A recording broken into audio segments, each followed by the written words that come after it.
ಓಂ ಶ್ರೀ ಗುರುಭ್ಯೋ ನಮಃ. ನಮಸ್ಕಾರ ಸ್ನೇಹಿತರೆ, ಆಲ್ರೌಂಡ್ ಕ್ಲಕ್ ಕನ್ನಡ ಚಾನಲ್ಗೆ ಸ್ವಾಗತ ಸುಸ್ವಾಗತ. ಈ ಕಾರ್ತೀಕ ಮಾಸದಲ್ಲಿ ಉತ್ಪನ್ನ ಏಕಾದಶಿ ವ್ರತ, ಏಕಾದಶಿ ದ್ವಾದಶಿಯಂದು ಅನುಸರಿಸಬೇಕಾದ ನಿಯಮ ಅನುಷ್ಠಾನಗಳು. ಇದೇ ಸೋಮವಾರ ಅಂದರೆ ನವೆಂಬರ್ 25, 26 ಉತ್ಪನ್ನ ಏಕಾದಶಿ ಇದೆ. ಇವತ್ತು ಮಂಗಳವಾರ ಏಕಾದಶಿ ನಾವು ಮಾಡ್ತಾ ಇದ್ದೀವಿ. ಅಂದ ಹಾಗೆ ಈ ಸಲ ಉತ್ಪನ್ನ ಏಕಾದಶಿ ವ್ರತ ಯಾವ ಥರ ಅನುಸರಿಸಬೇಕು ಅಂತ ಈ ವಿಡಿಯೋದಲ್ಲಿ ನೋಡೋಣ ಬನ್ನಿ. ಏಕಾದಶಿ ದ್ವಾದಶಿ ಎಂದು ಅನುಸರಿಸಬೇಕಾದ ನಿಯಮಗಳು. ಹೊಸದಾಗಿ ನಮ್ಮ ಚಾನಲ್ ನೋಡ್ತಾ ಇದ್ದರೆ ಖಂಡಿತ ಸಬ್ಸ್ಕ್ರೈಬ್ ಮಾಡ್ಕೊಳ್ಳಿ. ವಿಡಿಯೋ ಇಷ್ಟ ಆದರೆ ಶೇರ್ ಮಾಡಿ. ಹಿಂದೂ ಧರ್ಮದಲ್ಲಿ ಉತ್ಪನ್ನ ಏಕಾದಶಿ ವ್ರತಾಚರಣೆಗೆ ಬಹಳ ಮಹತ್ವವಿದೆ. ಚಂದ್ರಮಾನ ಪ್ರಕಾರ ಮಾರ್ಗಶಿರ ಮಾಸದ 11ನೇ ದಿನವೇ ಉತ್ಪನ್ನ ಏಕಾದಶಿ.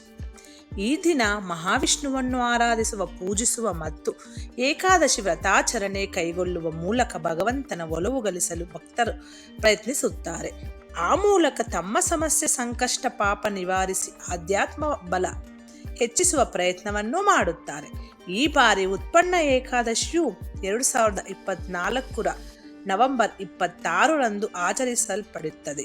ಹಿಂದೂ ಧರ್ಮದಲ್ಲಿ ಏಕಾದಶಿ ವ್ರತಾಚರಣೆ ಅತ್ಯಂತ ಕಠಿಣವಾದುದು ಎಂದು ಪರಿಗಣಿಸಲ್ಪಟ್ಟಿದೆ. ಏಕಾದಶಿ ವ್ರತಾಚರಣೆಗೆ ಕೆಲವು ನಿಯಮ, ವ್ರತಾನುಷ್ಠಾನಗಳ ಅಗತ್ಯವಿದೆ. ಅದನ್ನು ಕಟ್ಟುನಿಟ್ಟಾಗಿ ಪಾಲಿಸಬೇಕಾಗಿತ್ತು.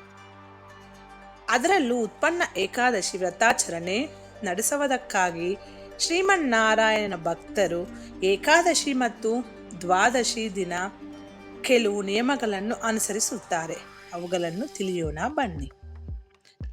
ಏಕಾದಶಿ ದಿನ ಅನುಸರಿಸಬೇಕಾದ ನಿಯಮಗಳು.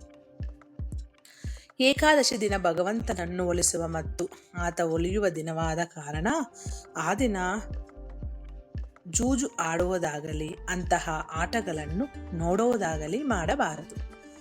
ಆಕಸ್ಮಿಕವಾಗಿ ಕೂಡ ಅದರತ್ತ ಮನಸ್ಸು ಹೋಗದಂತೆ ನೋಡಿಕೊಳ್ಳಿ.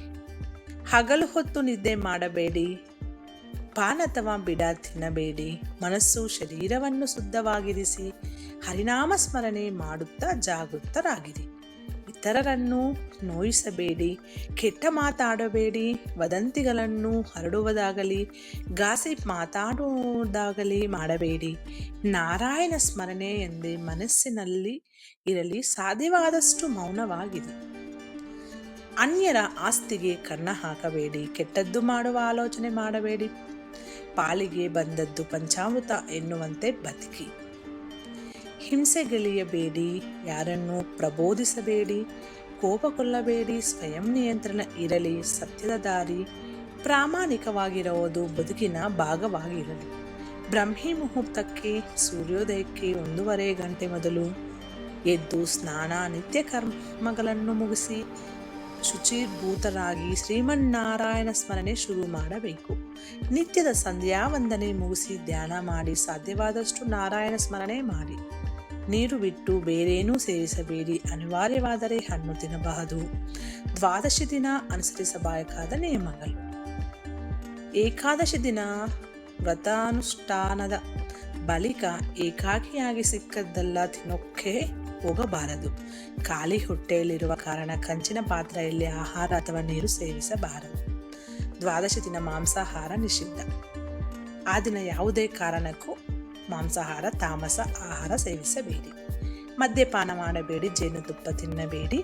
ಮಸೂರ್ ದಾಲ್ ಹಾಕಿದ ಆಹಾರ ಸೇವಿಸಬೇಡಿ. ಎಣ್ಣೆಯಲ್ಲಿ ಕರಿದ ಆಹಾರವನ್ನು ಸೇವಿಸದೇ ಇದ್ದರೆ ಒಳ್ಳೆಯದು. ಅದೇ ರೀತಿ ಫ್ರೈ ಮಾಡಿದ ಆಹಾರವನ್ನು ಸೇವಿಸಬಾರದು. ದ್ವಾದಶಿ ಊಟ ಒಂದೇ ಹೊತ್ತು ಇರಲಿ. ಶರೀರ ಹೊಂದಿಕೊಳ್ಳಬೇಕಲ್ಪ ಅದಕ್ಕೆ.